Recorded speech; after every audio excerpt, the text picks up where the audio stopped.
we are in the minority and there's a majority party. So if we were someday in the majority, we would be the majority party and the other party would be the minority party.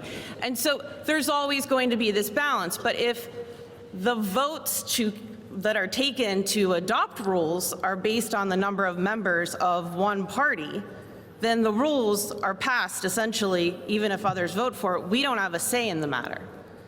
So, for example, some of the proposed changes we offered, 39 of them, one of which I believe was adopted to allow for remote participation in committee hearings with 48-hour notice to the committee chair. That's helpful. There could be weather, a sick family member. You can still participate in the committee that you've been assigned to be on and have a role there. The other 38 were not adopted. And for example, some of these include very basic things which would allow for minority chair people of committees to hold a hearing on a bill. Right now, we're not allowed to do that.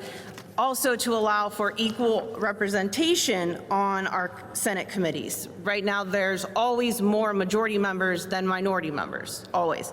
So we can't even make a motion in a committee to ask for a hearing or run one of our bills on the legislative calendar because we won't ever have the votes. There's not enough people on the one team to have a fair shot.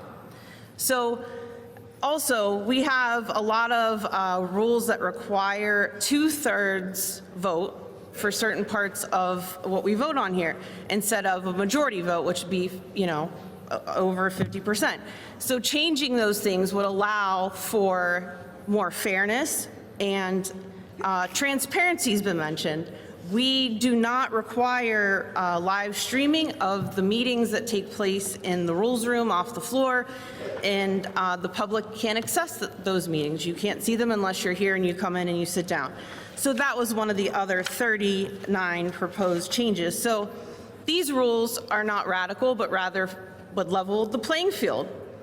Could you imagine in a Steelers versus Eagles game, whatever team you like better, and they said, you guys get 5 timeouts, you get 10, you can start at this yard, a touchdown is 10 points for you and only 7. People would be like storming the streets. There would be a mass uproar. So these rules are simply just fair, they're transparent, and they would allow for full participation in democracy.